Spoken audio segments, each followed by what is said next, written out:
मेरी बेटी और दामाद ने मुझे मिलने बुलाया। घर में कोई नहीं था। वर्मा जी अचानक मेरे पास भागे आए और चिल्लाने लगे, आप यहां से चली जाइए, इससे पहले कि बहुत देर हो जाए। ये लोग बिल्कुल ठीक नहीं हैं। मैंने पूछा, क्या हुआ? उन्होंने ऐसा क्या कर दिया? फिर उन्होंने एक ऐसी सच्चाई बताई जिसने मुझे अंदर तक हिला दिया। मुझे खुशी है कि आप यहां हैं।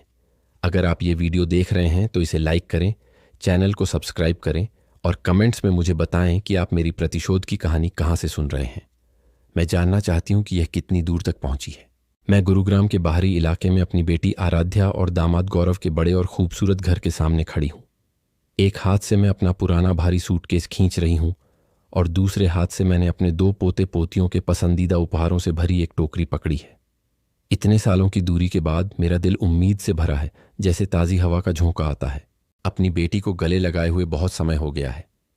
अंजलि और जय की हंसी सुने भी बहुत दिन हो गए। आज मुझे यकीन है कि सब कुछ बदल जाएगा। गौरव, मेरे दामाद ने परिवार को एक साथ लाने के लिए दावत का वादा किया था। आराध्या की फोन पर साफ आवाज में वह आमंत्रण मेरे अंदर एक नई शुरुआत की उम्मीद जगा गया। परंतु अब शांत लकड़ी के दरवाजे के सामने खड़े होकर मुझे एक बेचैनी महसूस होने लगी है जो मेरे पूरे शरीर में फैल रही है। मैं एक बार घंटी बजाती हूं, फिर दोबारा। आवाज सूखी और खाली गूंजती है, पर कोई जवाब नहीं आता। मैं दरवाजा खटखटाने लगती हूं। मेरा कांपता हाथ मोटी लकड़ी पर थपथपाता है। आराध्या, गौरव, तुम लोग घर में हो। मेरी आवाज खाली जगह में खो जाती है। पीछे के आंगन से सिर्फ एक कुत्ते के भौंकने की आवाज आती है, तेज और दूर से, जैसे वह घर की खामोशी की बजाय जवाब दे रहा हो। मैं दूसरी मंजिल की ओर देखती हूं, जहां एक खिड़की थोड़ी खुली है। अंदर का सफेद पर्दा हवा से धीरे धीरे हिल रहा है, जैसे कोई रहस्यमय फुसफुसाहट।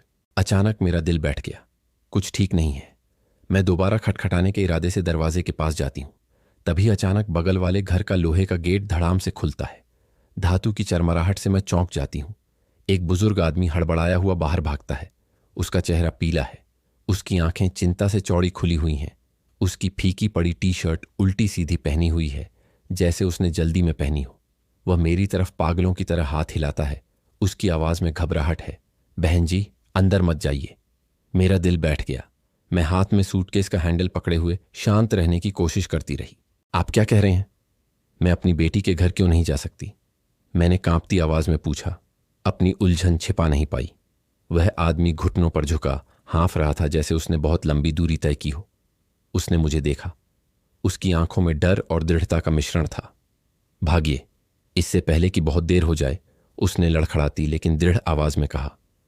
आपकी बेटी और आपका दामाद बहुत बुरे लोग हैं। अगर आप अंदर गईं तो शायद कभी बाहर ना आ पाएं। मेरा सिर चकराने लगा। उसके शब्द नुकीले चाकुओं की तरह थे, जो उस खुशी और उत्साह को काट रहे थे जो मैं अपने गांव से यहां तक लंबे सफर में अपने साथ लाई थी। कृपया और विस्तार से बताएं, उन्होंने क्या किया? मैंने लगभग चिल्लाते हुए पूछा। मेरी आवाज दहशत से टूट गई थी। आदमी ने गहरी सांस ली, खुद को शांत करने की कोशिश कर रहा था। वह मेरे करीब आया। उसकी आवाज धीमी हो गई, जो ठंडी हवा में पत्ते की तरह कांप रही थी। गौरव के पिता श्रीमान राकेश कुछ महीने पहले गुजर गए, लेकिन यह स्वाभाविक मौत नहीं थी। मैं स्तब्ध रह गई। मेरे कानों में घंटियां बजने लगीं, जैसे किसी ने मेरे सिर पर अभी अभी मारा हो। राकेश मर गए? मैंने कमजोर आवाज में बुदबुदाया। मुझे नहीं पता था। मैंने अपनी बेटी और दामाद से बहुत समय से बात नहीं की है। मेरे शब्द रुक गए, जैसे मैं खुद भी विश्वास नहीं कर पा रही थी जो मैंने अभी अभी सुना था। राकेश, गौरव के पिता, एक स्वस्थ व्यक्ति थे। जब भी मैं उन्हें देखती थी, वे हमेशा जीवन से भरे रहते थे। वे इतनी अचानक कैसे चले गए? और आराध्या ने मुझे कुछ क्यों नहीं बताया? वह आदमी जिसने खुद को वर्मा जी बताया और सामने वाले घर में रहता था, अपनी कहानी सुनाता रहा। हर शब्द मेरे दिमाग पर हथौड़े की तरह पड़ रहा था। श्रीमान राकेश कॉलोनी के सबसे स्वस्थ आदमी थे। हर सुबह दौड़ने जाते थे और हर शाम मेरे साथ अपनी बालकनी में शतरंज खेलने बैठते थे। उनमें बीमारी का कोई लक्षण नहीं था। वह रुका। उसकी नजर उदासी से भर गई। लेकिन मरने से पहले उन्होंने मुझसे शिकायत की थी कि गौरव उनसे लगातार पैसे मांगता रहता था। एक बार तो उन्होंने चिंता से भरी आवाज में यह भी बताया कि उन्होंने अपने ही बेटे को चुपके से अपनी शराब के गिलास में एक सफेद पाउडर डालते देखा था। मुझे लगा कि मेरे पैर मुड़ जाएंगे। वर्मा जी के शब्द एक बवंडर की तरह थे जिसने मेरे साथ लाई सारी उम्मीद को बहा दिया था। सफेद पाउडर? मैंने कांपती आवाज में फुसफुसाया। वर्मा जी ने सिर हिलाया। उनकी आवाज कठोर और दृढ़ हो गई। और फिर श्रीमान राकेश अचानक मर गए। उन्होंने कहा कि यह दिल का दौरा था, पर मुझे विश्वास नहीं होता। उस रात मैंने अपनी आंखों से गौरव और आराध्या को खिड़की से देखा था। वे तनाव में दिख रहे थे और चोरी छिपे काम कर रहे थे। कुछ फुसफुसा रहे थे, जैसे कोई भयानक राज छुपा रहे हों। अगली सुबह पूरे पडेरिडोस में यह खबर फैल गई कि श्रीमान राकेश का देहांत हो गया है।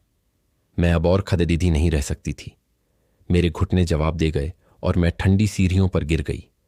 मेरे हाथ में जो सूटकेस था वह खुल गया और मेरे पोते पोतियों के लिए इतनी मेहनत से तैयार किए गए तोहफे बिखर गए। अंजलि को पसंद आने वाली मिठाइयों का डिब्बा, जय के लिए खिलौना गादी, सब ईंटों के फर्श पर फैल गए, मेरी टूटी हुई उम्मीदों की तरह। मैंने अपने आंचल से चेहरा ढक लिया, आंखों से बहने को तैयार आंसुओं को रोकने की कोशिश कर रही थी। ऐसा नहीं हो सकता, मैंने बड़बड़ाया, पर मेरे अंदर डर ने अपना घर बनाना शुरू कर दिया था। अगर वर्मा जी की बातें सच थीं, तो मैं एक ऐसे खतरे के सामने थी जिसकी मैं कल्पना भी नहीं कर सकती थी। वर्मा जी मेरे पास घुटनों के बल बैठ गए। उनका हाथ मेरे कंधे पर मजबूती से टिक गया। उनकी आवाज एक आखिरी चेतावनी जैसी लगी। बहन जी, मेरी बात सुनिए। उस घर के अंदर किसी पर भी भरोसा मत कीजिए। अगर आप अंदर गईं तो अगली शिकार आप होंगी। ये शब्द सीधे मेरे दिल में एक और छुरी की तरह चुभ गए। मैंने आंसू भरी आंखों से ऊपर देखा और सामने भारी लकड़ी के दरवाजे को घूरने लगी। वह अभी भी खामोश था, लेकिन अब यह मेरी बेटी के घर का दरवाजा नहीं था। यह किसी डरावने सपने का पोर्टल लग रहा था। मेरा दिल बेचैन था। आराध्या के लिए, जिसे मैंने जन्म दिया था, मेरा प्यार अभी भी मेरे सीने में जल रहा था। लेकिन वर्मा जी की चेतावनी और घर की सन्नाटे भरी खामोशी के साथ मेरे अंदर बरहते डर को रोक पाना असंभव था। वर्मा जी की चेतावनी मेरे दिमाग में एक तेज चाकू की तरह गूंजती रही, जो समय की धूल से ढकी यादों को काट रही थी। मुझे आराध्या की शादी के बाद के शुरुआती दिन अच्छी तरह याद है। मेरी बेटी मुझे हर हफ्ते फोन करती थी। उसकी आवाज साफ और जिंदा दिली से भरी होती थी।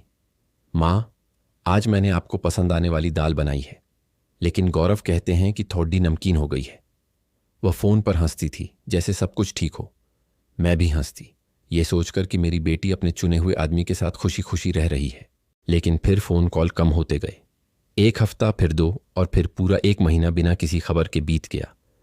मुझे चिंता होने लगी, लेकिन जब भी मैं फोन करती, फोन बस बजता रहता, या इससे भी बुरा, गौरव की ठंडी आवाज होती जो जवाब देती, आराध्या व्यस्त है, बाद में फोन कीजिएगा, और वह बिना किसी स्पष्टीकरण के फोन रख देता।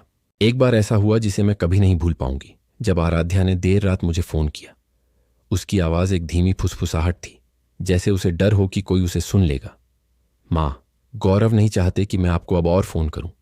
वह कहते हैं कि आप उन्हें नीचा दिखाती हैं, कि आप हमारी शादी का समर्थन नहीं करती। मेरा दिल बैठ गया। आराध्या, तुम क्या कह रही हो बेटी? मैं बस चाहती हूं कि तुम खुश रहो। मैंने अपनी आवाज शांत रखने की कोशिश की, पर अंदर से तूफान चल रहा था। वह कुछ देर खामोश रही और फिर अचानक फोन काट दिया। डेडलाइन की आवाज रात में गूंजती रही। मुझे एक अस्पष्ट चिंता के साथ छोड़ देच गई, जैसे कुछ मेरे हाथों से फिर फिसलता जा रहा हो। कुछ महीनों बाद मुझे आराध्या का फोन आया। इस बार वह अपनी सिसकियां नहीं छुपा पाई। माँ, उन्होंने मुझे मारा। उसकी आवाज इतनी कांपती हुई और कमजोर थी कि मुझे लगा जैसे कोई मेरा दिल निचोड़ दे रहा हो। लेकिन अगर मैं उन्हें छोड़ दूंगी तो वह अंजलि और जय को छोड़ देंगे। मैं अपने बच्चों को तकलीफ नहीं सहने दे सकती। माँ, मैं कुर्सी पर ढह गई। आंसू चुपचाप बहने लगे। आराध्या, अगर तुम और नहीं सह सकती तो मेरे साथ आ जाओ। मैं तुम्हारी और बच्चों की देखभाल करूंगी। मैंने बेताबी से उससे विनती की, लेकिन मैं जानती थी कि फोन पर मैं कुछ नहीं कर सकती। आराध्या ने बस सिसकते हुए जवाब दिया, मैं अपने बच्चों के लिए ऐसा नहीं कर सकती माँ। और फोन फिर कट गया। मुझे अपने गांव के छोटे से घर के अंधेरे में छोड़ दिया गया, एक ऐसे दर्द के साथ जिसे शब्दों में बयां नहीं किया जा सकता। मुझे गौरव से शादी के बाद पहली बार देखना याद है। वह एक बेदाग सूट में आया था, लेकिन उसने जो हाथ मिलाया वह अजीब तरह से ठंडा था। उसकी नज़र एक चाकू की तरह तेज थी। उसमें गर्मजोशी का कोई निशान नहीं था। हमारे परिवार में ज्यादा दखल मत दीजिए, उसने एक नीरस लेकिन चेतावनी भरे लहजे में कहा।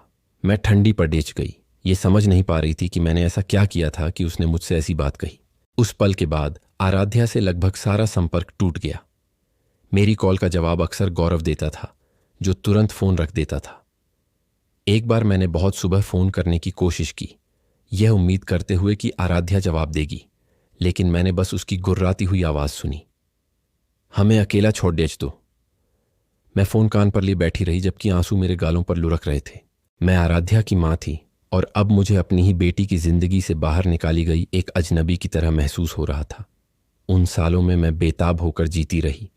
हर दिन मैं एक पुरानी पारिवारिक तस्वीर देखती थी जो तब ली गई थी जब अंजलि बस एक छोटी सी बच्ची थी जो चलना सीख रही थी और जय का अभी जन्म भी नहीं हुआ था। तस्वीर में आराध्या मुस्कुरा रही थी, उसके आंखों में खुशी चमक रही थी। मैं तस्वीर को गले लगाकर सोचती रहती थी कि क्या मेरी बेटी के चेहरे पर अब भी वैसी ही मुस्कान है। मैंने पत्र लिखे, तोहफे भेजे, लेकिन मुझे कभी कोई जवाब नहीं मिला। एक बार मैंने उसे घर की बनी बिस्कुट की एक पेटी भेजी जो उसे बहुत पसंद थी। आराध्या को बचपन से ही पसंद थी। साथ में एक लंबा खत भी होता था जिसमें मैं गांव में बिताए अपने दिनों के बारे में बताती थी। लेकिन एक हफ्ते बाद पैकेट एक खुदी हुई चिट्ठी के साथ वापस आ गया। उस पर लिखा था, प्राप्तकर्ता ने लेने से इनकार कर दिया। मैंने मिठाई के डब्बे को गले लगाया और सारी दोपहर रोती रही। ऐसा लगा जैसे मेरे अपने प्यार को भी ठुकरा दिया गया हो। मैंने गुरुग्राम जाने की सोची थी, उनके दरवाजे पर दस्तक देने और अपनी बेटी और पोते पोतियों को वापस लाने की। लेकिन फिर मैं डर गई। मुझे डर था कि अगर मैं वहां पहुंची तो गौरव आराध्या का जीवन और भी मुश्किल बना देगा। मुझे चीजों को बदतर बनाने का डर था। मैं हर रात सोने से पहले केवल प्रार्थना कर सकती थी, भगवान से अपनी बेटी और 2 पोते पोतियों की देखभाल करने की विनती करती थी। लेकिन मेरे दिल की गहराई में मुझे पता था कि ये प्रार्थनाएं मेरी लाचारी के दर्द को मिटा नहीं सकती। फिर कुछ दिन पहले एक सुबह एक चमत्कार की तरह मेरा पुराना फोन बजा। मैंने कांपते हुए फोन उठाया और दूसरी तरफ आराध्या की आवाज थी, इतनी साफ और खुश कि मैं हैरान रह गई। मां, गौरव बदल गया है। वह पछता रहा है और आपसे माफी मांगना चाहता है। वह आपको रात के खाने पर घर बुला रहा है ताकि परिवार एक साथ आ सके। मैं निशब्द रह गई। आंसू बस बह निकले। संदेह के कारण नहीं, बल्कि इतनी असीम खुशी के कारण, जैसे कोई दरवाजा जो इतने समय से बंद था अचानक खुल गया हो। क्या सच में बेटी? मैंने फंसती हुई आवाज में पूछा। सच में मां, हम आपका इंतजार कर रहे हैं। आराध्या हंसी और मैंने अंजलि की छोटी सी आवाज सुनी, दादी मेरे साथ खेलने आओ। मैंने तुरंत अपना सामान पैक किया।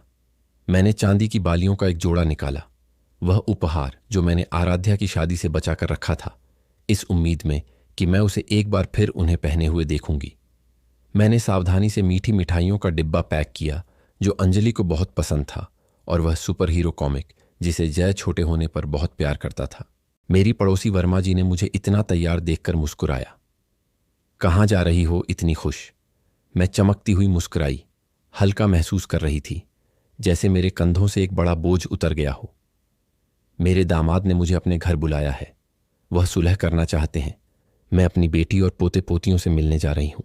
मैं अपने साथ प्यार और आशा से भरा एक सूटकेस लेकर लंबी दूरी की बस में चढ़ी। पूरे रास्ते मैंने पुरानी पारिवारिक तस्वीर को सहलाया। मेरी उंगलियां आराध्या की मुस्कान, अंजलि की और जय के गोल चेहरे पर घूम रही थीं। मैंने आंखें बंद कर लीं। पूरे परिवार को मेज के चारों ओर इकट्ठा हंसी से भरे गर्म घर की कल्पना कर रही थी।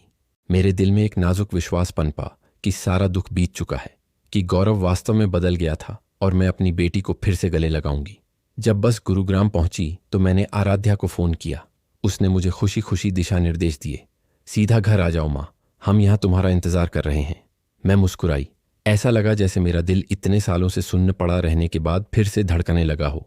मैं अपने सूटकेस को उपनगर की शांत सड़क पर घसीटती रही, यह देखकर कि मेरी बेटी का सुंदर घर मेरी आंखों के सामने कैसे प्रकट हो रहा था।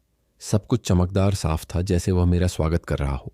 लेकिन फिर जब मैं दरवाजे के सामने खड़ी हुई, मैंने घंटी बजाई और केवल खामोशी मिली। मेरे अंदर की खुशी डगमगाने लगी, और जब वर्मा जी अपनी भयानक चेतावनी के साथ बाहर भागे तो मेरी सारी आशा हवा से उड़ गई ताश के घर की तरह ढह गई। लेकिन आराध्या, अंजलि की साफ आंखों और जय की मासूम मुस्कान के बारे में सोचकर मैं पीठ मोड़कर जा नहीं सकती थी। मेरी बेटी और पोते पोतियों के लिए मेरा प्यार मेरे सीने को दबाने वाले डर पर हावी हो गया।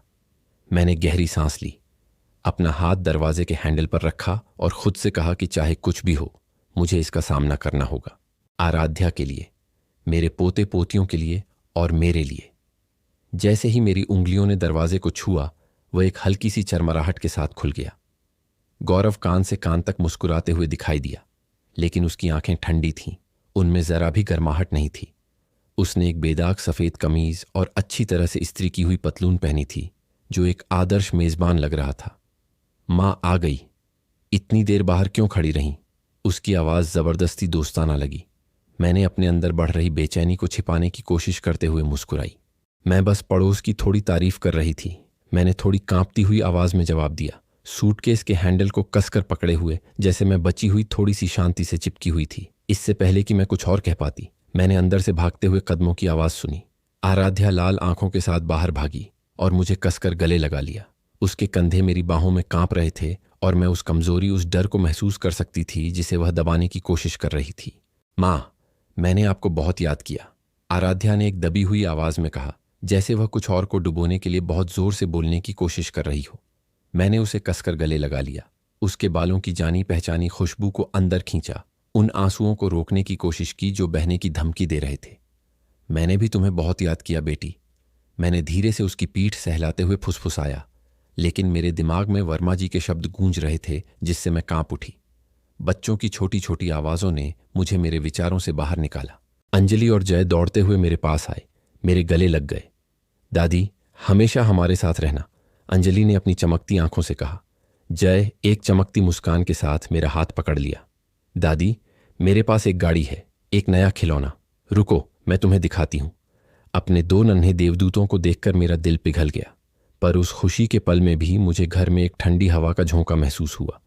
घर साफ सुथरा था, महंगे फर्नीचर करीने से रखे थे, पर उस जगह में एक सच्चे घर की गर्माहट की कमी थी। सब कुछ हद से ज्यादा सही था, जैसे किसी राज को छिपाने के लिए बनाई गई एक सावधानी से घड़ी हुई तस्वीर। गौरव ने मेरा सामान उठाया और उसे बैठक के एक कोने में करीने से रख दिया। वह पलटकर मेरे सामने आया, उसके हाथ में लाल शराब का एक गिलास था, उसकी आंखों में एक अजीब चमक थी। मां, इस मिलन समारोह को मनाने के लिए आओ, एक जाम हो जाए, उसने गिलास मुझे देते हुए कहा। मैंने गिलास की ओर देखा और मुझे एक असहजता की अजीब सी भावना घेरने लगी। वर्मा जी की वह चेतावनी मेरे मन में कौंधी, राकेश जी की शराब में वह सफेद पाउडर मिलाने वाली बात। मैंने जबरदस्ती मुस्कुराई और सिर हिलाया। मैं सफर से थकी हुई हूं बेटा, बाद में ही सही। गौरव ने अपनी भौहें चढ़ाईं, उसके होंठों पर मुस्कान एक पल के लिए खींच गई, पर उसने और जोर नहीं दिया। उसने बस सिर हिलाया और गिलास मेज पर रख दिया। रसोई से गर्म सूप की महक फैली, जिससे मैं अपने भारी विचारों से बाहर निकली। आराध्या रात के खाने की तैयारी में व्यस्त थी, उसकी पीठ पतली दिख रही थी, उसके कंधे हल्की सी कांप रहे थे जब वह बर्तन में चम्मच चला रही थी। गौरव ने बैठक से आवाज लगाई, अपनी आवाज में बनावटी दोस्ती का लहजा बनाए रखा। यह आराध्या की खासियत है, उसने तुम्हारे लिए सारी दोपहर खाना बनाया है। मैंने अपनी बेटी की ओर देखा, उसे गले लगाने के लिए दौड़ना चाहती थी, उससे पूछना चाहती थी कि क्या हो रहा है, पर गौरव की ठंडी निगाह ने मुझे रोक दिया। मैं बस मुस्कुरा पाई, सिर हिलाया और रात के लिए शांत दिखने की कोशिश करते हुए बैठ गई। रात का खाना परोसा गया, इतना भरपूर कि मुझे आश्चर्य हुआ। गर्मा गर्म सूप, स्वादिष्ट भुना हुआ मांस, ताज़ी बेक की हुई रोटी और ताज़े रंग बिरंगे फलों की एक थाली। सब कुछ पूर्णता के साथ परोसा गया था, जैसे कोई सावधानी से तैयार किया गया भोज। पर जितना अधिक मैं देखती थी, उतनी ही अधिक मुझे बेचैनी महसूस होती थी। गौरव ने बड़ी विनम्रता से गर्म सूप का एक कटोरा मेरे ठीक सामने रख दिया। उसकी आंखों में एक अजीब सी चमक थी, जैसे वह किसी चीज का इंतजार कर रहा हो। मां, इसे छको, उसने धीमी पर दबाव भरी आवाज में कहा। मैंने सूप के कटोरे को देखा, ऊपर उठती भाप ने मेरी आंखों को धुंधला कर दिया। वर्मा जी के शब्द एक चेतावनी की घंटी की तरह फिर से गूंजे। आराध्या पास आई, सूप का एक और कटोरा लेकर, पर उसके हाथ बेकाबू होकर कांप रहे थे। अचानक उसके हाथ से चम्मच जमीन पर गिर गया, जिससे एक तेज आवाज हुई। वह पाले चेहरे के साथ उसे उठाने के लिए लड़खड़ा कर झुकी। माफ करना मां, मैं तुम्हें दूसरा लाकर देती हूं, आराध्या ने कांपती आवाज में कहा और जल्दी से चम्मच बदल दिया। मैंने उसे देखा, मेरा दिल जोर से धड़क रहा था। वह जानबूझकर ऐसा कर रही थी, वह मुझे बचाने की कोशिश कर रही थी। मैंने सूप के कटोरे की ओर हाथ बढ़ाया, चम्मच उठाने ही वाली थी कि आराध्या ने अचानक मेरा हाथ मार दिया, जिससे पूरा कटोरा मेज पर फैल गया। सूप की महक गर्म तरल के फैलने की आवाज के साथ मिल गई और माहौल अचानक तनावपूर्ण हो गया। गौरव ने अपनी भौहें सिकोड़ी, उसकी आवाज ठंडी हो गई। तुम कितनी लापरवाह हो आराध्या, मैंने देखा कि उसकी मुट्ठियां कस गईं जैसे वो अपना गुस्सा दबा रहा हो। आराध्या एक कपड़े से मेज साफ करने के लिए तेजी से आगे बढ़ी, बड़बड़ाते हुए, मुझे माफ करना, मैं तुम्हें एक और प्लेट देती हूं। वह रसोई में लौट गई। उसने सूप का एक नया कटोरा परोसा, पर इस बार जैसे ही उसने उसे मेरे सामने रखा, उसका हाथ फिर से कांप उठा। कटोरा उसके हाथों से फिसल गया, एक धड़ाम की आवाज के साथ जमीन पर गिर गया। मेज पर हवा घनी हो गई, जैसे हम सब अपनी सांसें रोक रहे हों। गौरव ने अपने दांत कसे, उसकी मुट्ठियां सफेद पड़ गईं जब उसने कुर्सी का किनारा पकड़ा। तुम यह क्या कर रही हो? उसकी आवाज धमकी से भरी हुई थी। आराध्या ने बिना एक शब्द कहे अपना सिर झुका लिया। उसके कंधे कांप रहे थे जैसे वे ढहने वाले हों। मैंने जल्दी से स्थिति को शांत करने की कोशिश की, अपनी आवाज को शांत रखते हुए। कोई बात नहीं बच्चों, थोड़ी सी रोटी के साथ मैं ठीक हूं। पर मेरे दिल में मुझे अच्छी तरह पता था कि आराध्या ने 2 बार सूप गिराकर लापरवाही नहीं की थी। उसकी आंखों में घबराहट भरी नजर, सब कुछ एक खामोश चेतावनी जैसा लग रहा था। मैंने उसे एक संकेत खोजने की कोशिश करते हुए देखा, एक स्पष्टीकरण, पर आराध्या ने बस अपना सिर झुकाए रखा, तनाव के बीच मेज का किनारा अपनी हाथों से कसते हुए। जय की मासूमियत ने सन्नाटा तोड़ा। बच्चे ने संतरे के जूस का अपना गिलास उठाया और एक शानदार मुस्कान के साथ मुझे दिया। लो दादी, यह जूस मैंने खुद निचोड़ा है। अंजलि ने भी उत्साह से कहा, आज मुझे ड्राइंग में 10 में से 10 मिले। रुक जाओ, मैं तुम्हें बताती हूं दादी। दोनों बच्चों को देखकर मेरी आत्मा को सुकून मिला, पर गौरव की ठंडी नजर मुझ पर पड़ी, पूछताछ भरी और गूढ़, जिससे मैं कांप उठी। उसने कुछ नहीं कहा, उसने बस चुपचाप मांस का एक टुकड़ा उठाया, पर मैं खतरे को एक जानवर की तरह मंडराते हुए महसूस कर सकती थी, अपने पल का इंतजार करते हुए। रात का खाना एक भारी माहौल में खत्म हुआ, जैसे हमारे सिर पर एक काला बादल छाया हुआ हो। गौरव उठ खड़ा हुआ, अपने चेहरे पर उस बनावटी मुस्कान के साथ धीरे से ताली बजाते हुए। मैं नहाने जा रहा हूं, तुम दोनों सफाई कर लो, उसने धीमी पर हिसाब किताब भरी आवाज में कहा। उसने मुड़ने और बाथरूम की ओर जाने से पहले मुझे एक तेज नजर डाली। लकड़ी के फर्श पर गूंजते उसके कदमों की लयबद्ध आवाज मुझे छोड़कर। सरला और आराध्या ठंडी रसोई में थीं। मैंने उसकी पीठ को टकटकी लगाकर देखा, जैसे कोई शिकारी मुझे दूर से देख रहा हो। मेरा मन अस्त व्यस्त था। वर्मा जी की चेतावनी और खाने के दौरान आराध्या का अजीब व्यवहार मेरे विचारों में घूम रहा था, जिससे मैं तब स्थिर नहीं रह पाई जब नहाने के पानी की आवाज आने लगी। मैंने आराध्या का हाथ पकड़ा और उसे रसोई के एक अंधेरे कोने में ले गई, जहां हल्की रोशनी भी नहीं पहुंच रही थी। तूने जानबूझकर सूप गिराया है ना? क्या हो रहा है आराध्या? मैंने धीमी आवाज में पूछा। मेरी आवाज कांप रही थी। चिंता और उम्मीद का मिश्रण था कि मेरी बेटी आखिरकार कुछ बताएगी। आराध्या स्तब्ध रह गई। उसके हाथ में पकड़ी चीनी मिट्टी की प्लेट बुरी तरह कांपने लगी। उसने अपना चेहरा फेर लिया, लेकिन मैंने देखा कि उसकी आंखें लाल और आंसुओं से भरी हुई थीं। फिर जैसे वह खुद को और नहीं रोक पाई, आराध्या फूट फूट कर रो पड़ी। उसकी आवाज रूंध गई। माँ, मैंने उसे फोन पर किसी से जहर खरीदने की बात करते सुना। क्या उन्होंने साइनाइड शब्द का जिक्र किया? मैं पत्थर बन गई। साइनाइड शब्द सीधे दिल में छुरी की तरह लगा। मेरी सांसें लगभग अटक गईं। क्या तुम्हें यकीन है? मैंने टूटी हुई आवाज में पूछा। मेरा हाथ उसके बाजू को कसकर पकड़ रहा था, जैसे मैं बची खुची वास्तविकता से चिपकी हुई थी। आराध्या ने सिर हिलाया। आंसू उसके गालों पर बह रहे थे। मैंने बहुत साफ सुना मां। उस दिन मैं गलती से गौरव के दफ्तर के पास से गुजरी थी। उसने सोचा कि मैं सो रही थी, लेकिन मैंने उसे फोन पर फुसफुसाते हुए सुना, कुछ खरीदने की बात कर रहा था। और फिर मैंने साफ साफ साइनाइड शब्द सुना। वह उसे तुम्हारे सूप में डालने की योजना बना रहा था। मेरा दिल जैसे रुक सा गया। गौरव ने जो गर्म सूप का कटोरा मेरे सामने रखा था, उसकी अजीब चमकती हुई नजर, और आराध्या ने 2 बार सूप गिराया था, ये सब मेरे दिमाग में स्पष्ट रूप से उभर आया। मैं खामोश रह गई। मेरे हाथों ने एक रसोई का कपड़ा इतना कसकर पकड़ा कि मेरी उंगलियां सफेद पड़ गईं। पहले मुझे सच में लगा था कि वह बदल गया है। आराध्या ने हिचकते हुए अपनी बात जारी रखी। मुझे उस पर विश्वास था जब उसने कहा कि वह सुलह करना चाहता है, कि वह तुम्हें परिवार मिलन समारोह के लिए बुलाना चाहता है। मैं बहुत गलत थी मां, बहुत गलत। उसने अपना चेहरा ढांक लिया। उसके सिसकियां मेरे दिल में छुरी की तरह चुभ रही थीं।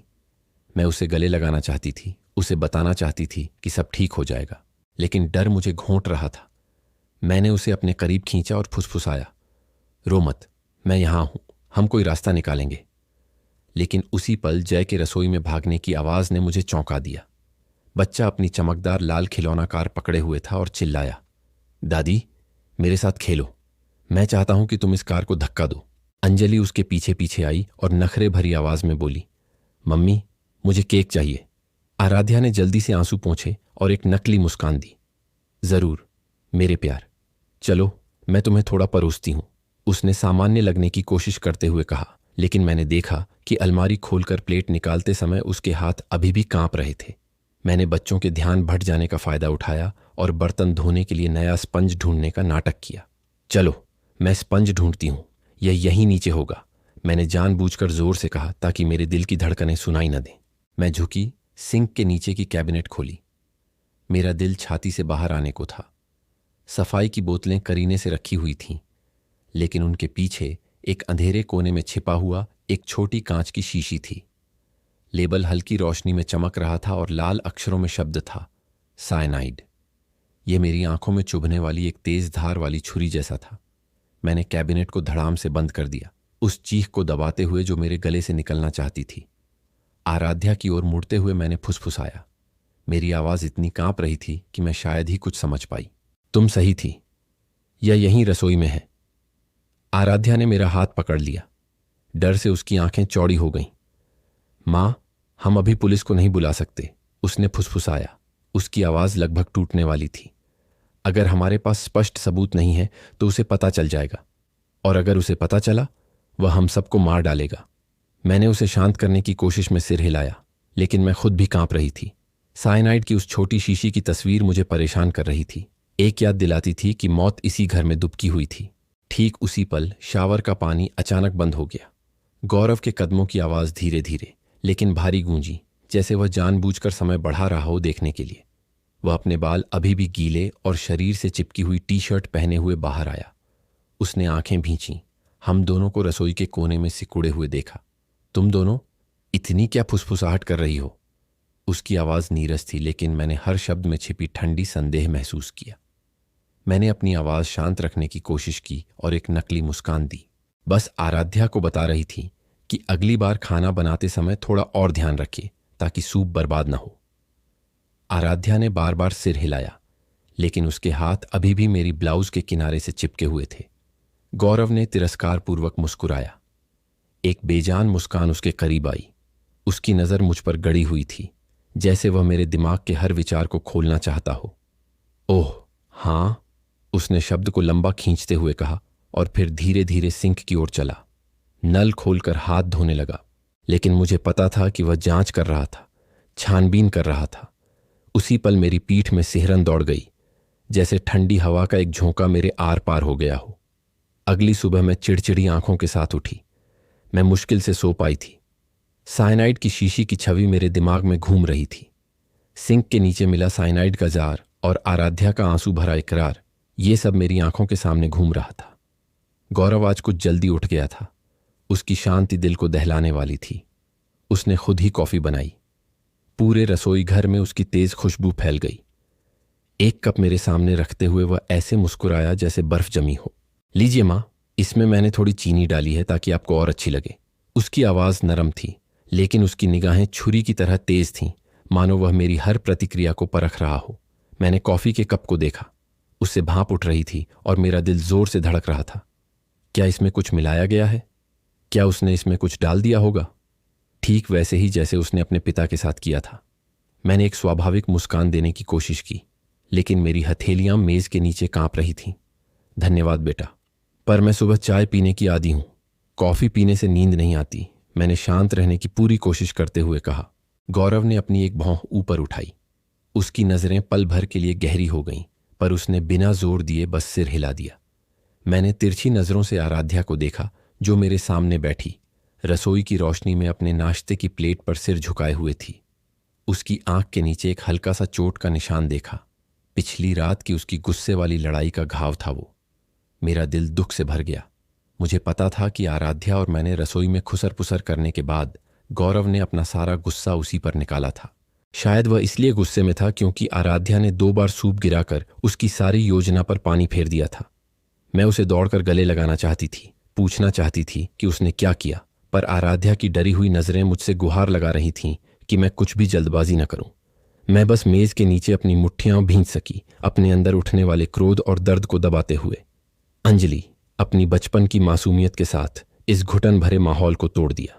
वह अपनी ड्राइंग बुक पकड़े हुए मेरी तरफ दौड़ी। देखो दादी, मैंने हम सबका चित्र बनाया है। उसकी आवाज़ चहक रही थी, उसकी आंखें चमक रही थीं। मैं झुककर चित्र देखने लगी और मेरा दिल सिकुड़ गया। मेरी, आराध्या की और जय की तस्वीरें चटकीले रंगों से बनाई गई थीं, पर गौरव, उसकी आकृति गहरे काले रंग से रंगी हुई थी, जैसे रंगीन दृश्य के बीच कोई भूत हो। मैं सिहर उठी। यह समझ नहीं पा रही थी कि बच्ची ने यह जानबूझकर किया था या अनजाने में। बहुत सुंदर है बेटा, मैंने जबरदस्ती मुस्कुराते हुए कहा, पर मैं उस चित्र से अपनी आंखें हटा नहीं पा रही थी। क्या अंजलि अपने पिता के बारे में कुछ महसूस कर रही थी? इसी बीच जय पूरे घर में भाग रहा था और उसकी छोटी लाल खिलौना कार गौरव की टांग से टकरा गई। वह गुर्राया, उसका चेहरा अंधेरा हो गया। देखकर चलो, इस चीख ने जय को डरा दिया, जो अपनी गोल गोल डर से भरी आंखों से तुरंत मेरी गोद में आ गया। मैंने जय को कसकर गले लगा लिया, उसके बालों को सहलाते हुए फुसफुसाई, कुछ नहीं हुआ मेरे बच्चे, दादी यहां है। पर अंदर से मुझे ऐसा लग रहा था जैसे मेरी गर्दन पर कोई चाकू रख रहा हो। गौरव की हर हरकत, हर शब्द एक चेतावनी की तरह था कि वह मुझे देख रहा है, कि वह किसी भी बात को नजरअंदाज नहीं कर रहा था। खाने के समय गौरव ने एक चौकस आदमी होने का नाटक जारी रखा। उसने मेरी थाली में भुना हुआ मांस का एक टुकड़ा रखा। उसकी आवाज नरम थी पर दबाव से भरी हुई थी। यह व्यंजन आराध्या ने खास आपके लिए बनाया है, आपको इसे चखना ही होगा। मैंने मांस को देखा, उसकी सुगंध स्वादिष्ट थी, पर मेरा पेट खराब हो रहा था। सिंक के नीचे साइनाइड की बोतल मेरे दिमाग में एक भूत की तरह घूम रही थी, जिसे मैं भगा नहीं पा रही थी। मैंने अपना पेट सहलाते हुए जबरदस्ती मुस्कुराया। मैंने सुबह बहुत खा लिया था, अभी भी पेट भरा हुआ है, मैं इसे बाद में खाऊंगी। गौरव ने मुझे घूर कर देखा, उसकी आंखें मानो मेरी आत्मा को भेदना चाहती थीं। कुछ देर बाद उसने अनिच्छा से कटलरी नीचे रख दी, पर मैंने आराध्या को चोरी छिपे राहत की सांस लेते हुए देखा। वह अपनी गंभीरता बनाए रखने के लिए मेज के किनारे को कसकर पकड़े हुए थी। शाम को घर के दम घुटने वाले माहौल से बचने के लिए मैं जय को आंगन में खेलने ले गई। बच्चा हंस रहा था, अपनी खिलौना कार को पत्थर के रास्ते पर धकेल रहा था। मैं एक बेंच पर बैठकर उसे देखती रही, अपने पोते की मुस्कान में सांत्वना खोजने की कोशिश कर रही थी, पर मेरा दिल अभी भी भारी था। अचानक वर्मा जी बाड़ के पास चलते हुए दिखाई दिए। उन्होंने मुझे हाथ हिलाया, उनकी निगाहें चिंता से भरी थीं। नमस्ते बहन जी, कितना सुंदर दिन है ना? मैं उन्हें जवाब देने वाली थी, कोई ऐसा तरीका ढूंढने वाली थी जिससे उन्हें इस खतरनाक स्थिति का अंदाजा हो जाए। तभी गौरव घर से बाहर आ गया। वह इतनी तेजी से आया कि मैं चौंक गई। बाहर बहुत धूप है, माँ अंदर आकर आराम कीजिए। उसकी आवाज नरम थी, पर उसका हाथ मेरी बांह को कसकर पकड़े हुए था, मुझे अंदर खींचते हुए। मैंने तिरछी नजरों से वर्मा जी को देखा, उम्मीद कर रही थी कि वह समझ जाएंगे, पर गौरव ने दरवाजा धड़ाम से बंद कर दिया। बात करने का कोई भी मौका खत्म हो गया। खाने पर माहौल और भी दम घुटने वाला हो गया। गौरव ने शराब की बोतल खोली, एक गिलास भरा और उसे मेरी तरफ धकेला। माँ, आज रात आपको मेरे साथ एक गिलास पीना ही होगा, उसने अधिकार भरे लहजे में कहा। मैंने सिर हिला दिया, अपनी आवाज शांत रखने की कोशिश करते हुए। डॉक्टर ने मुझसे शराब न पीने को कहा है बेटा। इस बार उसने अपना गुस्सा नहीं छिपाया। उसने गिलास को मेज पर पटका। शीशे के लकड़ी से टकराने की आवाज गूंजी, जिससे अंजलि डर गई और रोने लगी। पापा, ऐसा मत करो। बच्ची सिसकते हुए आराध्या की बाहों में छिप गई। आराध्या ने उसे तुरंत सांत्वना दी, पर मैंने देखा कि उसे गले लगाते समय उसके हाथ कांप रहे थे। मैंने जय को गले लगाया, पूरी ताकत से। एक झूठी शांति बनाए रखने की कोशिश कर रही थी, लेकिन मेरा दिल जोर से धड़क रहा था, जैसे सीने से बाहर निकलना चाहता हो। उस रात मैं सोफे पर लेट गई, पतली दीवार के पार सो नहीं पा रही थी। मैंने गौरव को चीखते हुए सुना। उसकी आवाज एक घिरे हुए जानवर जैसी लग रही थी। आराध्या के सिसकियां, कमजोर और हताश, मेरा दिल तोड़ रही थी। मैं अंदर जाकर गौरव का सामना करना चाहती थी, लेकिन मुझे पता था कि मैं कुछ नहीं कर सकती। कोई सबूत नहीं, कोई मदद करने वाला नहीं। मैं इस बुरे सपने के बीच एक असहाय बूढ़ी औरत थी। अंजलि सोफे से खिसकी और मेरे पास सिकुड़कर बैठ गई। कांपती हुई आवाज में फुसफुसाई, दादी, पापा ने फिर से मां को रुलाया। मेरे पापा बुरे हैं। मैंने उसे कसकर गले लगाया। आंसू चुपचाप गिर रहे थे। चिंता मत करो मेरी जान, दादी तुम्हारी माँ और तुम सबकी रक्षा करेंगी, मैंने कहा। लेकिन मेरी आवाज़ टूट गई, जैसे मैं खुद अपनी बातों पर विश्वास नहीं कर रही थी। जय भी जाग गया और मुझे पीछे से गले लगा लिया। मेरे 2 छोटे और मासूम पोते ही एकमात्र कारण थे कि मैं टूट नहीं रही थी। मैंने उन्हें गले लगाया, अपने मन में चीख रहे डर को छिपाने की कोशिश करते हुए। अगली सुबह गौरव जल्दी उठा। उसकी शांति अभी भी डरावनी थी। उसने घोषणा की कि उसे काम के लिए बाहर जाना है और वह आराध्या को अपने साथ ले गया, मुझे एक अर्थपूर्ण नजर डाले बिना नहीं। माँ, कृपया बच्चों का ध्यान रखें, उसने अपनी नीरस आवाज में कहा। लेकिन उसकी आंखें मुझे चेतावनी देती लग रही थीं कि उसके नियंत्रण से बाहर कुछ भी न करूं। जब दरवाजा जोर से बंद हुआ तो मैंने राहत की सांस ली, जैसे मुझे एक अदृश्य पिंजरे से आजाद कर दिया गया हो, भले ही यह अस्थायी ही क्यों न हो। मेरे दोनों पोते अंजलि और जय अभी भी कमरे में खेल रहे थे। उनकी मासूम हंसी इस बुरे सपने के बीच एक मरहम थी। मैं मेज साफ कर रही थी, अपनी चिंता को छिपाने के लिए खुद को व्यस्त रखने की कोशिश कर रही थी। तभी मैंने दरवाजे पर बहुत हल्की, लगभग न के बराबर दस्तक सुनी। मेरा दिल तेज हो गया। मैं खोलने गई और मेरे सामने 2 अजनबी सादे कपड़ों में खड़े थे। ग्रे बालों वाले बड़े आदमी ने अपना परिचय दिया। मैं कमांडर टोरेस हूं और यह अन्वेषक लूसिया मोरालेस हैं। उसकी आवाज गंभीर और गहरी थी, लेकिन उसकी नजर दिलासा दे रही थी। लूसिया, एक युवा महिला, तीखे चेहरे वाली, अभिवादन में सिर हिलाई। हमें आपसे बात करनी है सरला जी, क्या हम थोड़ी देर के लिए बाहर जा सकते हैं? उसकी आवाज धीमी थी लेकिन दृढ़। मैंने अंजलि और जय को देखा, जो जमीन पर पहेली बनाने में तल्लीन थे।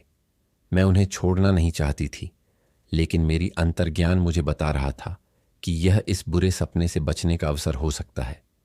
मैंने जल्दी से अपनी दयालु पड़ोसी वर्मा जी की पत्नी से बच्चों की देखभाल करने का अनुरोध किया। एक पल, यह बहाना बनाकर कि मुझे दुकान जाना है। जाइए शांति से, मैं बच्चों पर नजर रखूंगी। वर्मा जी की पत्नी मुस्कुराई, मेरी पीठ थपथपाते हुए। मैंने कृतज्ञतापूर्वक सिर हिलाया, चुपचाप प्रार्थना कर रही थी कि सब ठीक हो जाए। टोरेस और लूसिया मुझे सड़क के अंत में एक छोटी सी कैफे में ले गए, एक शांत और गोपनीय जगह।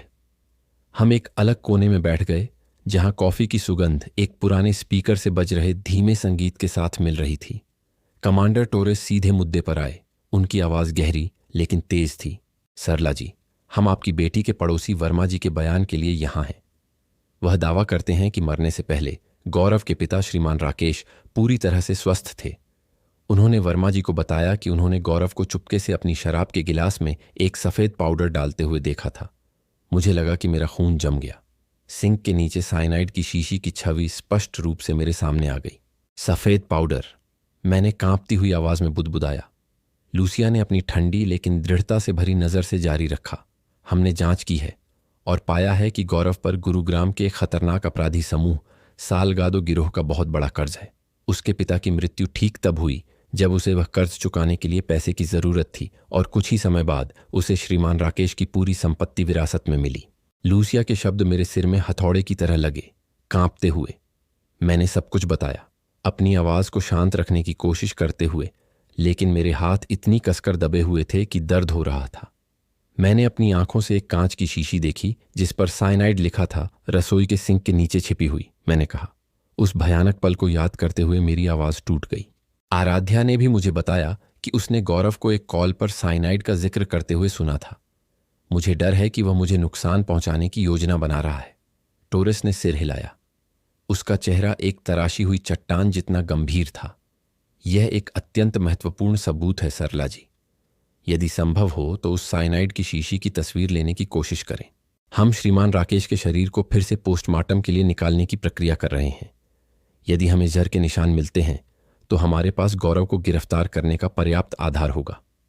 लूसिया ने अपना हाथ मेरे हाथ पर रखा। उसकी आवाज नरम हो गई। आपको बिल्कुल शांत रहना चाहिए। गौरव को शक न होने दें। सब कुछ जल्द ही सामने आ जाएगा, लेकिन आपको सावधान रहने की जरूरत है। वह एक खतरनाक आदमी है। मैंने सिर हिलाया, लेकिन अंदर से मैं एक तूफान थी। मैं चीखना चाहती थी, आराध्या और अपने पोते पोतियों को गले लगाने दौड़ना चाहती थी, तुरंत उस घर से बाहर निकलना चाहती थी। लेकिन मुझे पता था कि अगर मैंने जल्दबाजी की तो गौरव को पता चल जाएगा और फिर न केवल मैं बल्कि आराध्या और बच्चे भी खतरे में पड़ जाएंगे। मैं कोशिश करूंगी, मैंने फुसफुसाते हुए कहा। कमजोर महसूस कर रही थी। टॉरेस ने मुझे एक छोटा सा कागज दिया जिस पर लूसिया का फोन नंबर लिखा था। अगर कोई आपात स्थिति हो तो हमें फोन करें, लेकिन सावधान रहें कि वह तुम्हें देख न ले। उसने चिंता भरी निगाहों से मुझे चेतावनी दी। जब मैं वापस लौटी तो गौरव को पहले से ही कमरे में बाहें मोड़े बैठे देखकर मेरा दिल तेजी से धड़कने लगा। उसने मुझे देखा। उसकी पैनी निगाह चाकू की तरह तीखी थी। इतनी सुबह सुबह कहाँ गई थी माँ? उसकी आवाज एकरस थी, लेकिन मुझे उसमें छिपा संदेह महसूस हुआ। मैंने तुरंत उसे पास की दुकान से खरीदी हुई मिठाई की थैली दिखाई। एक नकली मुस्कान के साथ अंजलि और जय के लिए कुछ मिठाई लेने गई थी। उन्हें यह बहुत पसंद है। अंजलि थैली देखकर खुशी से चिल्लाती हुई मेरी ओर दौड़ी, लेकिन गौरव की नजर अभी भी मुझ पर टिकी थी, मानो वह मेरे हर विचार को पढ़ना चाह रहा हो। ओह, ऐसा है? उसने शब्द को लंबा करते हुए कहा और फिर उठकर बिना कुछ और कहे पिछवाड़े में चला गया। मैंने राहत की सांस ली, लेकिन मेरा दिल अभी भी भारी था। मैं जानती थी कि उसे मुझ पर विश्वास नहीं था, और यहां बिताया हर पल मुझे एक बारूदी सुरंग पर चलने जैसा लग रहा था।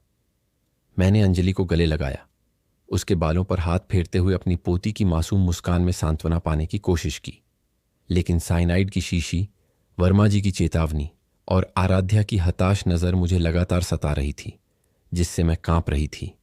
उस रात घर का माहौल और भी दम घुटने वाला हो गया। गौरव गुस्से में लौटा, मानो कुछ गलत हो गया हो, केवल इसलिए कि आराध्या को रात का खाना परोसने में थोड़ी देर हो गई थी। उसने सारे बर्तन जमीन पर फेंक दिए। टूटे हुए मिट्टी के टुकड़े चारों ओर बिखर गए।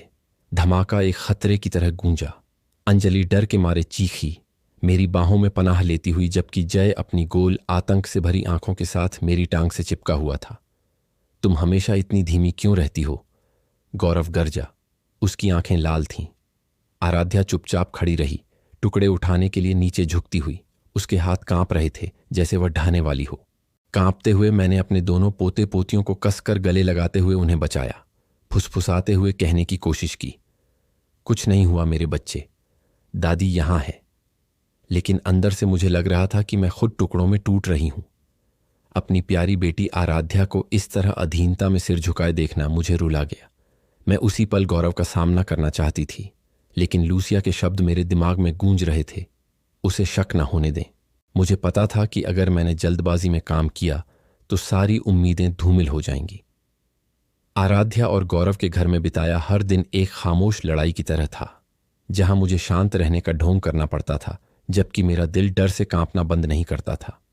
लूसिया की चेतावनी, गौरव को शक न होने दें, एक मंत्र की तरह मेरे सिर में गूंज रही थी, लेकिन उसकी हर नज़र, हर अप्रत्यक्ष टिप्पणी मुझे एक रस्सियों पर चलने जैसा महसूस कराती थी, एक खाई के ऊपर। मुझे पता था कि अगर मुझे आराध्या और अपने पोते पोतियों को बचाना था तो मुझे तेजी से काम करना होगा, लेकिन एक डरे हुए जानवर की सावधानी के साथ। एक सुबह जैसे ही सूरज खिड़की से अंदर झांका, गौरव ने घोषणा की कि उसे कुछ काम निपटाने के लिए बाहर जाना होगा। एक बार फिर वह आराध्या को अपने साथ ले गया, लेकिन जाने से पहले वह मुड़ा और मुझे एक तीखी ठंडक से देखा। माँ, बच्चों की देखभाल के लिए घर पर रहें, बहुत दूर मत जाना। उसकी आवाज़ एकरस थी, लेकिन चेतावनी से भरी हुई थी। जब दरवाज़ा जोर से बंद हुआ, मैंने राहत की सांस ली, लेकिन यह भावना केवल कुछ सेकंड तक ही रही। मैं जानती थी कि मेरा समय समाप्त हो रहा था, और गौरव के बाहर रहने का हर पल एक कीमती अवसर था। मैं अंजलि और जय के साथ बैठी पहेली सुलझाने में उनकी मदद कर रही थी जब आराध्या अकेली लौटे। उसका चेहरा पीला पड़ गया था। वह मुझे रसोई के एक कोने में ले गई, जहां मंद रोशनी उसकी आंखों में छिपी घबराहट को छुपा रही थी। मां, मुझे यह उसके दराज में मिला, आराध्या ने कांपती आवाज में फुसफुसाया, मुझे एक मुड़ा हुआ कागज सौंपते हुए। मैंने उसे लिया। मेरा दिल तेजी से धड़क रहा था। यह एक वचन पत्र था जिस पर गौरव के अंगूठे का निशान था, जिसमें सलगाड़ो गिरोह को लाखों रुपए के ऋण का विवरण था। उसका घसीटा हुआ हस्ताक्षर और खून जैसा लाल मोहर ने मुझे झकझोर दिया। मुझे यह उसके अध्ययन कक्ष की सफाई करते समय मिला। आराध्या ने हिचकिचाती आवाज में जारी रखा। उसने इसे दराज के सबसे नीचे छिपा रखा था। सोच रहा था कि मैं इसे कभी नहीं खोज पाऊंगी। मैंने तुरंत कागज अपनी ब्लाउज के अंदर अपनी छाती के पास रख लिया, जहां मेरा दिल जोरों से धड़क रहा था। मैं इसे पुलिस को दे दूंगी, मैंने उसका हाथ दबाते हुए फुसफुसाया। चिंता मत करो, हम इससे बाहर निकलेंगे। लेकिन आराध्या की नज़र निराशा से भरी थी, जैसे उसने सारी उम्मीद खो दी हो। माँ, अगर उसे पता चला कि मैंने इसे लिया है तो मुझे नहीं पता कि वह क्या कर सकता है, उसने कांपती आवाज में कहा। मैंने आराध्या को गले लगाया, अपने डर को छिपाने की कोशिश करते हुए। मैं सावधान रहूंगी, उसे पता नहीं चलेगा, मैंने कहा। लेकिन अंदर से मैं जानती थी कि मैं एक जंगली जानवर का सामना कर रही हूं। उस दोपहर मेरे फोन पर कमांडर टॉरेस का एक संदेश आया। मैं तुम्हें दोपहर 2 बजे कोने की कपड़े धोने की दुकान पर मिलूंगा। मैंने चारों ओर देखा, यह सुनिश्चित करते हुए कि गौरव अभी तक वापस नहीं आया था। मैंने ऐसा नाटक किया जैसे मैं मेजपोश धोने जा रही हूं। मैंने वचन पत्र को अपने स्वेटर की जेब में डाला और अंजलि और जय को वर्मा जी के घर ले गई। इन्हें थोड़ी देर के लिए संभाल लो कृपया, मैं ये धोने जा रही हूं, मैंने शांत रहने की कोशिश करते हुए कहा। सरला जी मुस्कुराईं। चिंता मत कीजिए, यहां मेरे पास ये सुरक्षित हैं। मैंने कृतज्ञतापूर्वक सिर हिलाया, लेकिन मुझे लगा कि मैं एक खतरनाक खेल में उतर रही हूं। लॉन्ड्री में डिटर्जेंट की तेज गंध मशीनों की गुनगुनाहट में घुल रही थी। कमांडर टॉरेस एक कोने में खड़े थे, सादी कमीज पहने हुए, लेकिन उनकी नज़र बाज जैसी तेज थी। मैंने चुपचाप उन्हें कागज पकड़ा दिया, फुसफुसाते हुए, ये वही है जो आराध्या को गौरव के चौथे नंबर के फ्लैट में मिला। टॉरेस ने कागज खोला, लाइनों पर अपनी नज़र घुमाई और फिर सिर हिलाया। ये एक बहुत ठोस सबूत है सरला जी, ये गौरव के इरादे को साबित करता है।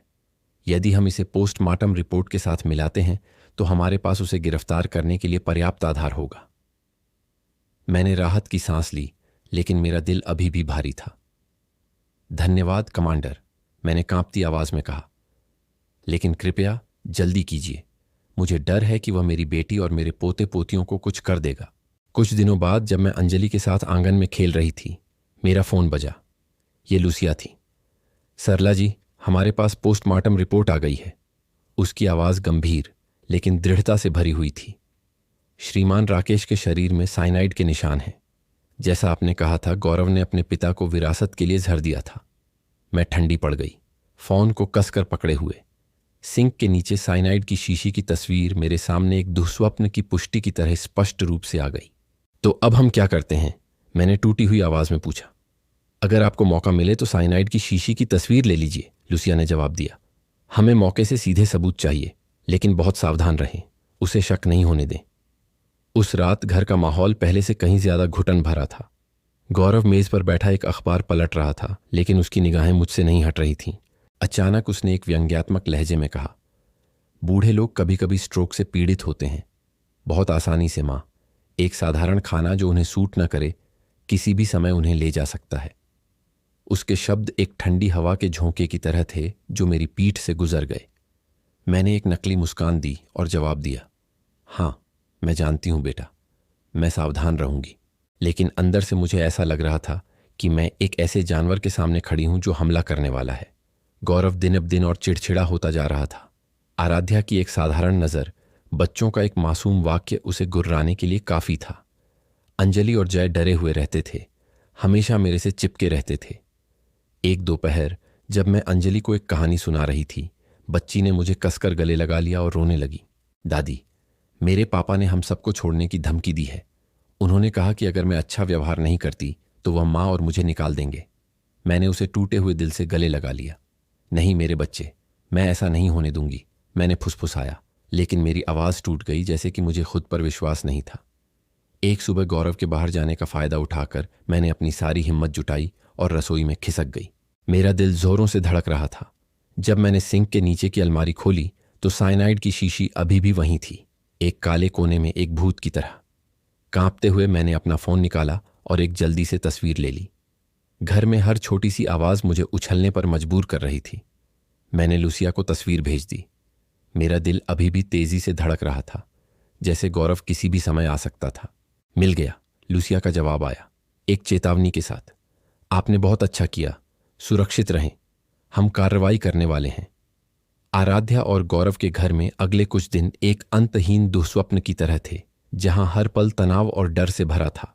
कमांडर टॉरेस और लुसिया के साथ मेरी गुप्त बैठक के बाद मुझे पता था कि पुलिस के पास गौरव को गिरफ्तार करने के लिए पर्याप्त सबूत थे। वह कागज, श्रीमान राकेश की पोस्टमार्टम रिपोर्ट और साइनाइड की शीशी की वह कांपती हुई तस्वीर जो मैंने ली थी, उन्होंने कहा कि वे कार्रवाई करने के लिए सही समय का इंतजार कर रहे थे, लेकिन उस इंतजार ने मुझे ऐसा महसूस कराया जैसे मैं टाइम बम पर खड़ी हूं। मुझे पता था कि डर में जीने के दिन खत्म होने वाले थे, लेकिन यही वह समय भी था जब गौरव पहले से कहीं ज्यादा खतरनाक हो गया था। वह एक कोने में फंसे हुए जानवर की तरह था जो अपने रास्ते में आने वाले किसी पर भी हमला करने के लिए तैयार था। हर सुबह गौरव एक डरावनी शांति के साथ आता था। उस दिन उसने मेरे सामने संतरे के रस का एक गिलास रखा। उसके चेहरे पर वही नकली मुस्कान चिपकी हुई थी। लीजिए मां, ताकि आपको ताकत मिले। उसकी आवाज नरम थी, लेकिन उसकी नजरें ठंडी थीं, जैसे वह मेरी हर प्रतिक्रिया की जांच कर रहा हो। मैंने गिलास देखा। कांच पर पानी की बूंदें रोशनी में चमक रही थीं, लेकिन मेरे दिमाग में सिंक के नीचे साइनाइड की शीशी की तस्वीर स्पष्ट रूप से आ गई। धन्यवाद बेटा, लेकिन मैंने अभी चाय पी है। मैं बहुत भरी हुई हूं, मैंने अपनी आवाज को शांत रखने की कोशिश करते हुए जवाब दिया, हालांकि मेरे हाथ मेज के नीचे कांप रहे थे। गौरव ने एक भौं उठाई। उसकी नजर एक पल के लिए काली पड़ गई, लेकिन उसने और जोर नहीं दिया। उसने बस सिर हिलाया और चला गया। लेकिन मैं जानती थी कि उसे शक था, और हर बार जब मैं इनकार करती थी तो उसका शक बढ़ता जा रहा था। दोपहर में उसने एक चौकस आदमी होने का अपना नाटक जारी रखा। उसने मुझे स्टू का एक प्लेट परोसा। मांस और सब्जियों की खुशबू फैल रही थी, लेकिन मेरे लिए उसमें खतरे की बू आ रही थी। अगर आप नहीं खाएंगी तो आप अपनी बेटी और मुझे अपमानित करेंगी, उसने आधे मजाक के अंदाज में कहा, और उसकी आंखों की गंभीरता मेरी आत्मा को भेदना चाहती थी। मैंने प्लेट की ओर देखा। मेरा दिल तेजी से धड़क रहा था। आराध्या मेरे सामने बैठी, सिर झुकाए मेज का किनारा कसकर पकड़े हुए थी। मैं जानती थी कि वह डरी हुई है। वह मुझे बचाने की कोशिश कर रही थी। मैं थोड़ी थकी हुई हूं, इसे बाद में खाऊंगी, मैंने पेट मलने का नाटक करते हुए और जबरन मुस्कुराते हुए कहा। गौरव ने मुझे घूर कर देखा, फिर धीरे धीरे चम्मच रख दिया, लेकिन मैंने देखा कि उसके पोट सफेद पड़ गए थे, जैसे वह अपना गुस्सा दबा रहा हो। आराध्या चुपचाप मेरी मदद करने के तरीके ढूंढ रही थी। एक बार जब गौरव ने मेरे प्लेट में मांस का टुकड़ा रखा तो उसने जल्दी से एक गिलास पानी गिरा दिया, जो पूरी मेज पर फैल गया। ओह माफ करना, मैं इसे साफ करती हूं, आराध्या ने हड़बड़ी में कहा। कपड़ा लेने भागी, लेकिन उसकी निगाहें मेरी तरफ चिंता से भरी थीं। गौरव गरजा, तुम इतनी अनाड़ी हो, अपनी मां को भूखा मरवाओगी क्या? आराध्या ने बिना जवाब दिए सिर झुका लिया, लेकिन मैंने देखा कि उसके कंधे कांप रहे थे। मैं उसे गले लगाना चाहती थी, गौरव पर चिल्लाना चाहती थी कि मैं उसकी सारी योजना जानती हूं, लेकिन मुझे सरला की बातें याद आईं। उसे शक न होने देना। मैं सिर्फ मेज के नीचे मुट्ठियां भींच सकती थी, दर्द और बेबसी को दबाते हुए। इस घुटन भरी हवा के बीच वर्मा जी एक दुर्लभ आशा की किरण बन गए। वह अक्सर दरवाजे पर आते, बहाने बनाते, जैसे बस थोड़ी देर के लिए सलाम करने आया हूं, घर पर अकेला रहना बहुत बोरिंग है। वह एक फलों की टोकरी लाते या कभी कभी सिर्फ मौसम के बारे में कोई कहानी सुनाते, लेकिन उनकी उपस्थिति मुझे अधिक सुरक्षित महसूस कराती थी, भले ही थोड़ी ही सही। गौरव को उनकी नजरें साफ तौर पर परेशान करती थीं। वह वर्मा जी को हर बार देखते ही घूरता था, लेकिन वह एक बुजुर्ग पड़ोसी को बिना शक पैदा किए भगा नहीं सकता था। एक बार जब वर्मा जी कॉलोनी के बारे में एक कहानी सुना रहे थे तो उन्होंने मुझे गुपचुप तरीके से आंख मारी, जैसे वह कहना चाहते हों कि वह अभी भी नजर रख रहे हैं, कि वह हमारी रक्षा कर रहे हैं। अपना बहुत ख्याल रखिएगा बहन जी, उन्होंने एक सार्थक लहजे में कहा। मैंने सिर हिलाया, चुपचाप उनका धन्यवाद करते हुए, जो एक नाजुक ढाल की तरह हमारी रक्षा कर रहे थे।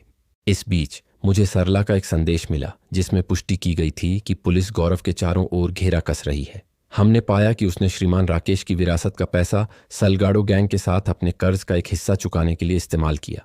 सबूत जमा हो रहे हैं, लेकिन सावधान रहें, वह हताश होकर कुछ भी कर सकता है। सरला के शब्दों ने मुझे एक साथ आशा और भय से भर दिया। मैं जानती थी कि यह नाटक अब खत्म होने वाला है, लेकिन मैं यह भी जानती थी कि जब कोई जानवर खुद को फंसा हुआ पाता है तो वह दोगुना खतरनाक हो जाता है। रातों में मैं अंजलि और जय को गले लगाकर सोफे पर लेटी रहती, गौरव के कमरे में उसके कदमों की आहट सुनती।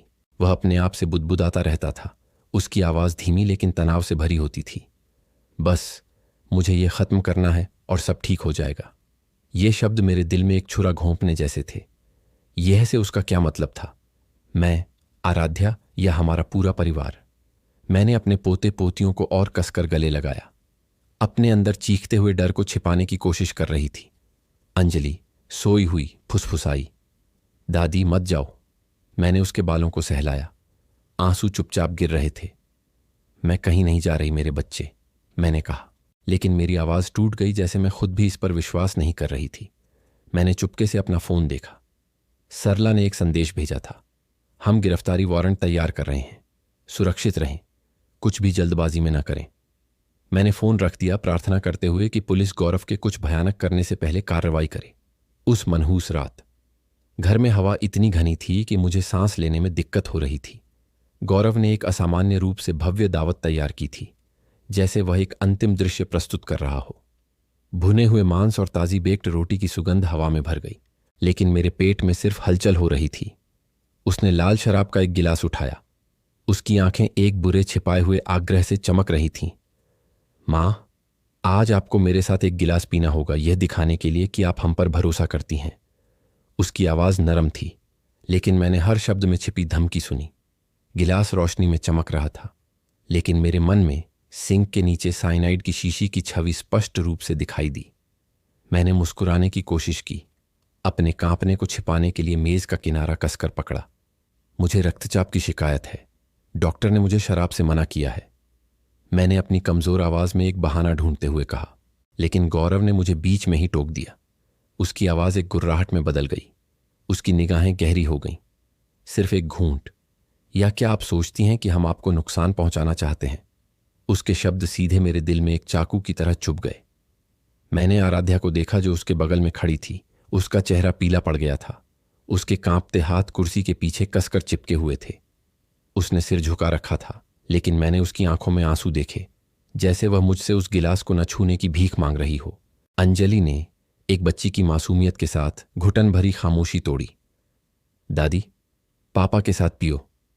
उसकी आवाज मधुर थी, लेकिन उसकी आंखों में चिंता भरी थी, जैसे वह महसूस कर रही थी कि कुछ गलत है। मेरा दिल सिकुड़ गया। मैं उसे गले लगाना चाहती थी, चिल्लाना चाहती थी कि यह सब एक चाल है, लेकिन मैं जानती थी कि मुझे शांत रहना होगा। मैंने गहरी सांस ली। एक और बहाना गढ़ने ही वाली थी। जब गौरव पास आया, गिलास पकड़ा और उसे मेरे हाथ में जबरदस्ती देने की कोशिश की। मां, मुझे निराश मत करो, उसने कहा। उसकी आवाज धीमी और धमकी भरी थी। ठीक उसी पल, जब शराब का गिलास मेरे हाथ से बस कुछ ही इंच दूर था, मुख्य दरवाजा जोर से खुला, एक धमाकेदार आवाज के साथ। पुलिस, कोई हिलेगा नहीं।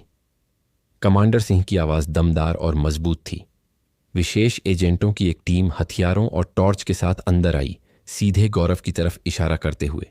उसके हाथों से गिलास छूट गया और जमीन पर गिरकर टूट गया। कांच के टुकड़े उसके बुरे इरादों की तरह चमक रहे थे। गौरव हकलाया, उसका चेहरा पीला पड़ चुका था। क्या क्या हुआ? आप लोग यहां क्या कर रहे हैं? सिंह पास आया। उसकी नजर स्टील जितनी ठंडी थी। उसने गिरफ्तारी का वारंट ऊंची और साफ आवाज में पढ़ा। गौरव मेहता को उसके पिता श्रीमान राकेश की हत्या और अपनी सास सरला देवी की हत्या के प्रयास के आरोप में गिरफ्तार किया जाता है। गौरव घबराहट में चिल्लाते हुए विरोध करने लगा। यह बदनामी है। मेरे पिताजी की मौत दिल का दौरा पड़ने से हुई थी। आपके पास कोई सबूत नहीं है। लेकिन मीरा सिंह के बगल में खड़ी थी। उसने ठंडे ढंग से एक पारदर्शी सबूत वाली थैली उठाई। हमारे पास फॉरेंसिक रिपोर्ट है जो श्रीमान राकेश के शरीर में साइनाइड की मौजूदगी की पुष्टि करती है। सैलगादो गिरोह के साथ आपका हस्ताक्षरित बांड और साइनाइड की बोतल की तस्वीर जो आप रसोई में छिपा रहे थे। उसकी आवाज इतनी पैनी थी कि हवा को काट रही थी। गौरव आराध्या की तरफ मुड़ा। उसकी आंखें लहूलुहान, एक घायल जानवर की तरह थीं। आराध्या, कुछ कहो। इनसे कहो कि तुम्हारी मां सब मनगढ़ंत बातें कर रही हैं। उसकी आवाज कांप रही थी, लेकिन धमकी से भरी थी। मैंने आराध्या की तरफ देखा, प्रार्थना कर रही थी कि उसके पास उसका सामना करने की शक्ति हो। और फिर वह सीधी खड़ी हो गई। उसके हाथ अब नहीं कांप रहे थे। नहीं, आराध्या ने कहा, उसकी आवाज कांपते हुए भी दृढ़ थी। मैं तुम्हारे खिलाफ गवाही दूंगी। तुमने अपने पिता को मारा और मेरी मां को मारने की कोशिश की। उसके शब्द गौरव के दिल में एक आखिरी वार की तरह सीधे जा लगे। वह हतप्रभ रह गया। उसका चेहरा निराशा से सिकुड़ गया। अंजलि और जय का रोना फूट पड़ा, अराजक कमरे में गूंज रहा था। मैंने अपने दोनों पोते पोतियों को कसकर गले लगाया, फुसफुसाते हुए कहा, कुछ नहीं हुआ मेरे बच्चों, दादी मां यहां है। अंजलि मुझसे चिपक गई, आंसू उसके गालों से बह रहे थे। दादी मां, क्या वे सच में मेरे पापा को ले गए? उसने कांपते हुए पूछा। मैंने उसके बालों को सहलाया, अपने आंसू रोकते हुए। हां मेरी जान, लेकिन अब सब ठीक हो जाएगा। जय ने मेरी टांग पकड़ी। उसकी आंखें गोल डर से भरी थीं, लेकिन मैंने बच्चे के दिल में राहत महसूस की, जैसे वह भी जानता था कि बुरा सपना खत्म हो गया है। गौरव को हथकड़ी लगाई गई। 2 अधिकारियों ने उसे कसकर पकड़ा और बाहर ले गए। वह पीछे मुड़कर देखता रहा। उसकी आंखें नफरत से भरी थीं। आराध्या और मुंह पर टिकी थीं। तुम लोग भुगतोगे, वह चिल्लाया, लेकिन उसकी आवाज धीमी होती गई जैसे उसे घर से बाहर घसीटा गया। पूरा पड़ोस घर की तरफ देख रहा था। पड़ोसियों की फुसफुसाहट गेट से सुनाई दे रही थी। मैंने वर्मा जी को वहां खड़े देखा। उनकी नजर नरम लेकिन दृढ़ थी। उन्होंने मुझे हल्का सा सिर हिलाया, जैसे कहना चाहते हों, बहन जी, सब खत्म हो गया। मैं मुस्कुराई। मेरा दिल कृतज्ञता से भरा था। उनके बिना, पहले दिन की उनकी चेतावनी के बिना, शायद मैं आज यहां नहीं होती। पुलिस के जाने के बाद मैंने आराध्या को गले लगाया। वह मेरी बाहों में टूटकर रोने लगी, एक बच्चे की तरह। मां, मुझे माफ कर दो, मैंने तुम्हें खतरे में डाला। उसने सिसकी भरी। मैंने उसके बालों को सहलाया। आंसू खामोशी से गिर रहे थे। यह तुम्हारी गलती नहीं थी आराध्या। मुझे बस खुशी है कि तुम और बच्चे सुरक्षित हो। मैंने उसे कसकर गले लगाया, उसकी गर्माहट महसूस करते हुए, कुछ ऐसा जो मुझे लगा था कि मैं फिर कभी महसूस नहीं कर पाऊंगी। गौरव की गिरफ्तारी के बाद के महीने लंबे और तनावपूर्ण थे, लेकिन उम्मीदों से भी भरे थे। आराध्या, बच्चे और मैं उसी घर में रहते रहे, लेकिन हमने कुछ बदलाव कराने के लिए किसी को काम पर रखा, ताकि हर दिन और सूरज की रोशनी और ताज़ी हवा अंदर आ सके। मैं आराध्या और अपने पोते पोतियों को शांति वापस लाने में मदद करने की कोशिश कर रही थी, लेकिन गौरव का भूत एक साया बना हुआ था जो बुरे सपनों में हमारा पीछा करता था। मैं जानती थी कि अतीत को सचमुच खत्म करने के लिए हमें न्याय की जरूरत थी। और फिर गौरव के मुकदमे का दिन आया, एक ऐसी घटना जिसने पूरे शहर को झकझोर कर रख दिया। मैं भारी दिल से, लेकिन दृढ़ संकल्प से भरी, अदालत के कमरे में दाखिल हुई। आराध्या मेरे बगल में बैठी थी। उसके कांपते हुए हाथ एक दूसरे को कसकर पकड़े हुए थे। उसका चेहरा अभी भी दुख से चिह्नित था। अंजलि और जयडोना रोजी के साथ रुके थे। मैं नहीं चाहती थी कि मेरे पोते पोतियां इसे देखें। वर्मा जी भी वहां थे। उनकी नज़र एक पुराने सैनिक की तरह दृढ़ थी जो अंत तक लड़ने के लिए तैयार था। हम गवाह थे जिन्होंने सच्चाई को सामने लाने की जिम्मेदारी अपने कंधों पर उठाई थी। अभियोजक ने स्टील जैसी आवाज में बोलना शुरू किया, एक एक करके अचूक सबूत पेश करते हुए। उन्होंने फॉरेंसिक रिपोर्ट दिखाई, यह साबित करते हुए कि श्रीमान राकेश की मौत साइनाइड के जहर से हुई थी, दिल का दौरा पड़ने से नहीं, जैसा कि गौरव ने दावा किया था। फिर गौरव के हस्ताक्षर और उंगलियों के निशान वाला बांड आया, जो उसके मकसद को साबित करता था, सैलगादो गिरोह के साथ भारी कर्ज। उसके बाद रसोई में ली गई साइनाइड की बोतल की तस्वीर। वह तस्वीर एक ठंडी छुरी की तरह थी जिसने कमरे को खामोश कर दिया। अंत में अभियोजक ने मेरा और आराध्या का बयान पढ़ा, जिसमें गौरव ने मुझे बार बार खाने और पीने के लिए मजबूर करने की कोशिश की थी, जितनी बार आराध्या ने मेरी रक्षा के लिए खाना गिराया था। और वह भयानक कॉल जो मेरी बेटी ने सुनी थी। गौरव का वकील, एक लंबा और दुबला शख्स जिसकी आवाज में शहद सी मिठास थी, नाकाबिल ए बर्दाश्त का बचाव करने की कोशिश कर रहा था। मेरा मुवक्किल बेगुनाह है, वो जोर से बोला। सरला जी, उनकी सास अपनी बढ़ती उम्र के कारण भ्रम में है, वकील ने कहा।